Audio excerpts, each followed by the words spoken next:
बड़ा खुशी की बात है। भाई ये ढोलक बजाने वाला को चुप कर देना।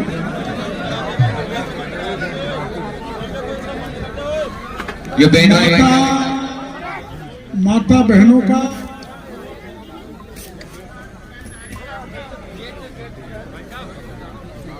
एक अद्भुत संगम,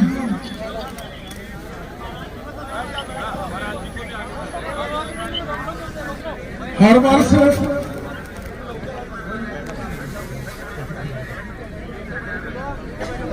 वर्ष मेला लगता है।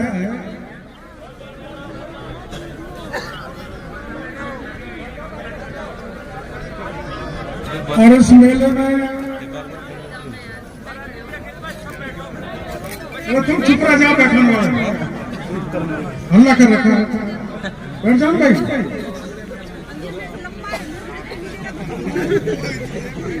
कभी कभी मेरे को भी आने का मौका मिल जाता है। गत साल भी मैं आने वाला था, लेकिन मेरे से पहले गहलोत साहब आ गए। आज मैंने जल्दबाजी की तो मैं पायलट साहब से पहले आ गया। कोई झगड़ा नहीं है हमारा, पर मैं 5 साल तक गहलोत साहब के खिलाफ सड़कों पर लड़ता रहा, तो थोड़ा आपस में आंख मिलाने में दिक्कत आती है। तो मेरे को महाराज ने टोका कि आपको न्योता दिया था, आप आए नहीं। और अभी 10 दिन पहले इंदिरा जी का फोन गया था मेरे पास कि मैं आपको न्योता देने के लिए आऊंगी। मेरे को आज तक वो न्योता देने के लिए नहीं पहुंची, तो मैं तो बिना न्योते ही आ गया। मैंने अभी इंदिरा जी को फोन किया था, इंदिरा जी कहाँ हो? तो जहाँ है वहाँ है, वो रहना भी चाहिए, उनके नेता आ रहे हैं। तो ये एक तरह से भक्तों का मेला। और मैं बहुत पहले से इस स्थान पर आ रहा हूं। जब बड़े महाराज थे तब 1-2 बार तो रात में मुझे को यहां रुकने का मौका मिला। जो बगल में वो तलाई थी वो बहुत छोटी थी, उसमें कुछ काम तो ज्यादातर भक्तों ने कराया, पर कुछ मैंने भी कराया। और अभी स्थान बहुत बड़ा विशाल बन चुका है। मैं छोटे महाराज जी, शिवानंद जी, नित्यानंद जी, शिवानंद जी, हाँ बड़े वाले शिवानंद जी थे, ये नित्यानंद जी हैं। इनकी अगुवाई में इस स्थान का बहुत बड़ा विकास हो रहा है। और मेरे को ऐसा लगता है कि जैसे टोंक में जोधपुर का स्थान है, वैसा ये स्थान बनने के लिए जा रहा है। आप सब महाराज को साथ देते हैं, गुरु महाराज को इसमें सहयोग देना बहुत जरूरी है, क्योंकि संत तो फक्कड़ होता है। उनके पास पैसा कहां से आए, लक्ष्मी कहां से आए, धन कहां से आए। जब अपार जन सहयोग मिलता है तो बड़ा सा बड़ा कार्यक्रम सफल हो जाता है। अब अपार जन समूह 22 तारीख को राम मंदिर का उद्घाटन हो रहा है। अब यहां तो बाबा ने क्या तय किया मेरे को पता नहीं, लेकिन बालाजी के महंत ने मेरे को बुलाया है। वो 18 तारीख को 4 लाख किलो लड्डू देसी घी के अयोध्या को रवाना करेंगे। तो आप जाओगे तो वहां भी देसी घी का लड्डू आपको खाने को मिलेगा। और यहाँ भी माल देसी घी का ही होगा, प्योर देसी। हाँ मिश्री मावा भी बनता है, जोरदार चटकाने से खाओगे आप। ये भाईचारा, ये प्रेम भाव, ये भक्ति का भाव, और ये नहीं है कि एक ही जाति आती है। सभी जाति धर्म के 36 कौम के लोग इस आश्रम पे आते हैं और ये विशाल भंडारे में अपने आप को सम्मिलित करते हैं।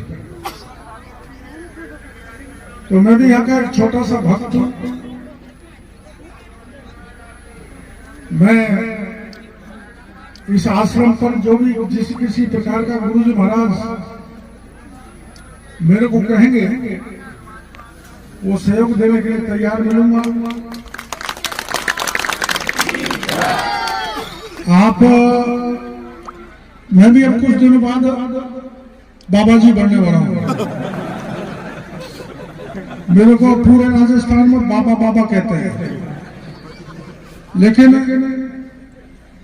इस बाबा में, नित्यानंद में, केवड़ीलाल में फर्क है। मेरे पास गोलमा है, ये ब्रह्मचारी है। तो मैंने भी मेरा आश्रम बनाना चालू कर दिया है। 5-6 साल से आश्रम का काम चल रहा है। मेरा आश्रम किस किस ने देखा है? जरा हाथ खड़ा करो। ये महिलाओं ने नहीं देखा। अभी वहां पर 47 फुट ऊंची महादेव की मूर्ति स्थापित करने जा रहे हैं, जिसमें 24 घंटे गंगा जल का प्रवाह होगा। महादेव जी की जटा होगा और वो विशाल मीन भगवान का मंदिर, बाकी देवी देवता जो सनातन परंपराएं जो हिंदू मानते हैं, उनकी स्थापना हम करने के लिए जा रहे हैं।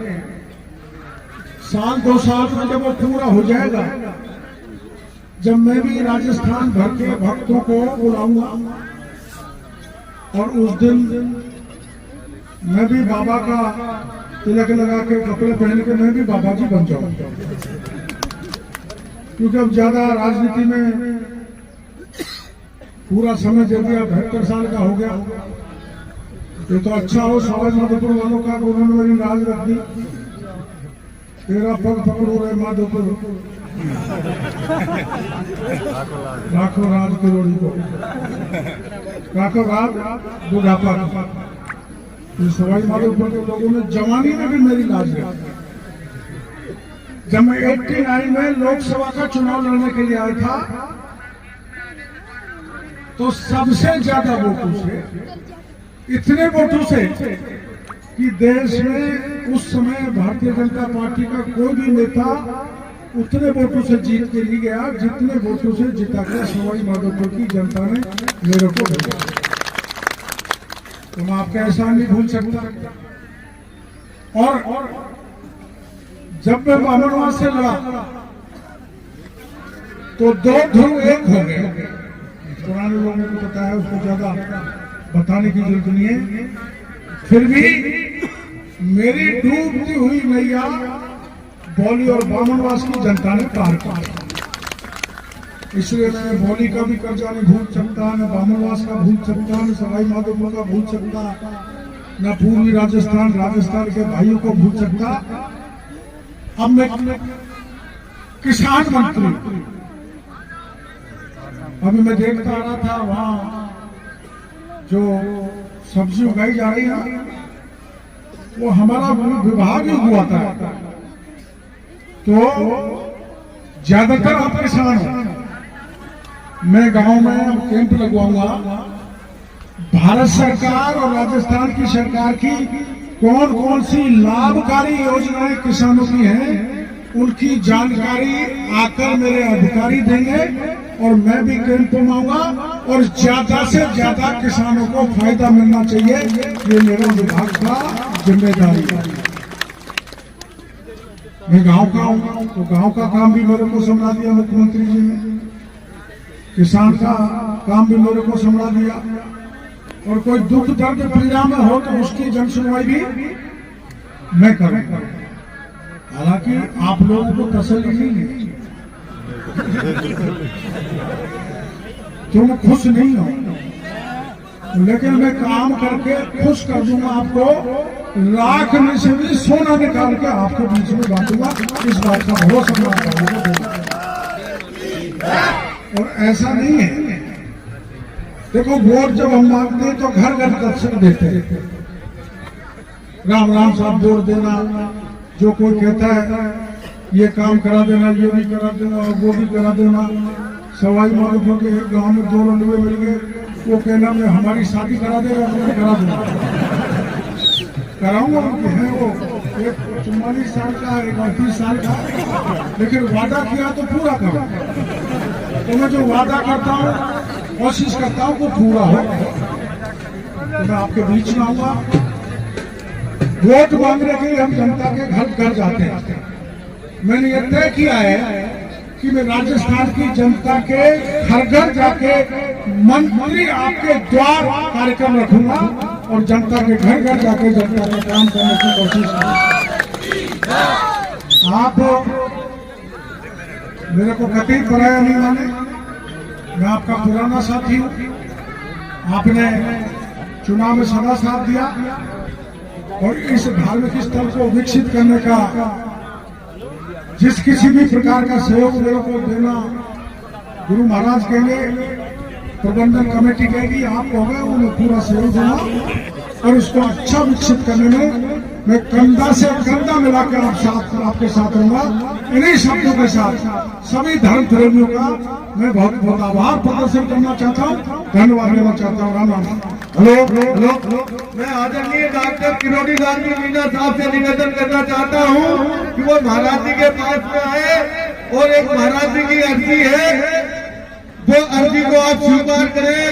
यहाँ एग्रीकल्चर कॉलेज खोलने के लिए महाराज जी का एक प्रार्थना पत्र है, उसको स्वीकार करें और एग्रीकल्चर खोलने की कृपा करें, क्योंकि ये एरिया पूरा है वो किसानों का एरिया है। इसलिए मेरा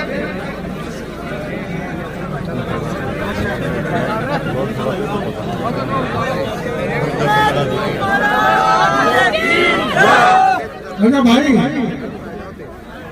भाई बैठ जाओ यार, मैं चलना जानता हूँ।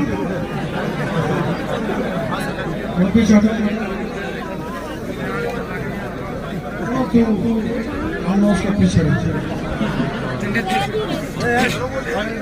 अरे तू खाकी है, खाकी बेटी है। जानो ये एग्रीकल्चर कॉलेज की कह रहे हैं, क्या है एग्रीकल्चर कॉलेज? खुलवा दे। ये तो बाबा हाई नहीं कर रही महाराज, महाराज ये तो मना कर रही है। सरकार ने चलाई, मैं निवेदन करना चाहूंगी, यहाँ पे हमारे बीच में जसकौर जी भी विराजमान है। मैं कहना चाहूंगी कि योजनाओं का नाम बदल दीजिए, परियोजना चालू रखियो। ये मैं आप लोगों के माध्यम से जसकौर जी को कहना चाहूंगी कि जसकौर जी हमारी बात को माननीय मुख्यमंत्री बदलना और प्रधानमंत्री मोदी जी तक पहुंचा दे, क्योंकि गरीबों का नुकसान नहीं होना चाहिए, क्योंकि किसानों का नुकसान नहीं होना चाहिए। आप सबको बहुत बहुत धन्यवाद। मैं कहना चाहूंगी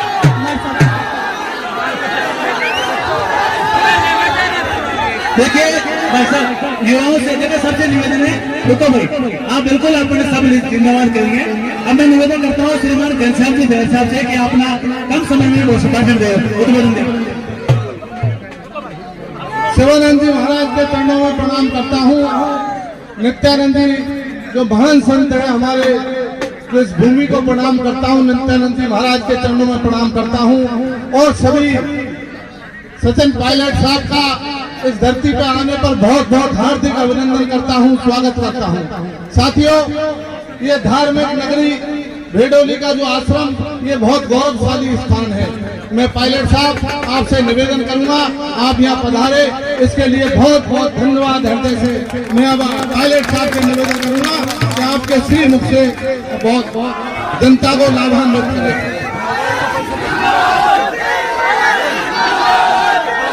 हमारी विधायक इंदिरा मीणा जी, हमारे विधायक घनश्याम मेहर साहब, हमारी सांसद महोदया स्कॉल मीणा जी, रामनारायण मीणा साहब, वेद सोलंकी जी, आदरणीय महाराज के आज हम सब ने दर्शन किए और इस अवसर पर इतनी बड़ी तादाद में आप लोग आए हो, ये इस बात का प्रतीक है कि यहाँ की धरती, यहाँ की जमीन आपकी आस्था और विश्वास कितना कायम है। मुझे यहाँ पर पहले भी आने का मौका मिला और आज मैं आ रहा था जयपुर से, लेकिन मुझे आने बहुत देर हुई। बहुत से साथी हमारे वापस चले गए, रास्ते में कई जगह मुझे रुकना पड़ा, लेकिन सच में आज यहाँ पर आकर आप सब लोगों से मिलकर दिल में बहुत प्रसन्नता हुई है। मैं आपका बहुत धन्यवाद करता हूँ। और ये 16वीं बार इस कार्यक्रम को आयोजित किया जा रहा है। यहाँ पर मुझे पहले भी आने का मौका मिला, आज दोबारा आया हूँ। और जो हमारे संत पुरुष हैं देश में, समाज में, जिन लोगों ने अपनी त्याग तपस्या से लोगों में अच्छी भावना फैलाने का काम किया है, हम उनके बहुत कृतज्ञ हैं।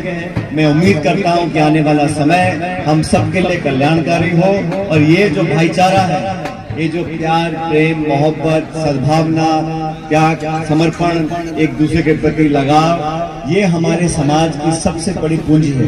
सभी नौजवानों से कहना चाहता हूँ कि ये जो संस्कार हमारे इस धरती में, इस मिट्टी में, इस प्रदेश में, हमारे परिवार में, हमारे पूर्वजों ने जो संस्कार हमको दिए हैं, उस रास्ते पर हमको चलना है। समाज बदलता है, समय बदलता है, लेकिन जो हमारी मूल भावना है एक दूसरे को मदद करने की, मान सम्मान करने की, परिवार में भाईचारा पैदा करने की, संत महात्माओं के त्याग को समर्पण कर उनकी सेवा करने की, इन भावनाओं को प्रोत्साहित करना चाहिए। और आप सब जानते हो इस क्षेत्र से, इस पूरे 36 कौम के आप सब लोगों ने हमें हमेशा से आशीर्वाद दिया है और मैं आपको आश्वस्त करता हूं, आपके हर काम में, हर मांग में कंधे से कंधा मिलाकर आपके साथ हम खड़े रहेंगे। इस बात का ध्यान रखना। आज तो सिर्फ महाराज महाराज के दर्शन करने के लिए, यहाँ पर मंदिर में ढोक देने के लिए, आपसे मिलने के लिए हम यहाँ पर आए थे। ये मंच सिर्फ एक सामाजिक मंच है, इस पे राजनीतिक बात बोलनी नहीं चाहिए, लेकिन इतना मैं जरूर आप लोगों से बोलना चाहता हूँ कि समय कैसा भी हो, अच्छा हो, बुरा हो, राजनीति में उतार आए, चढ़ाव आए, हमारा आपका रिश्ता अटूट था, अटूट है और अटूट रहे।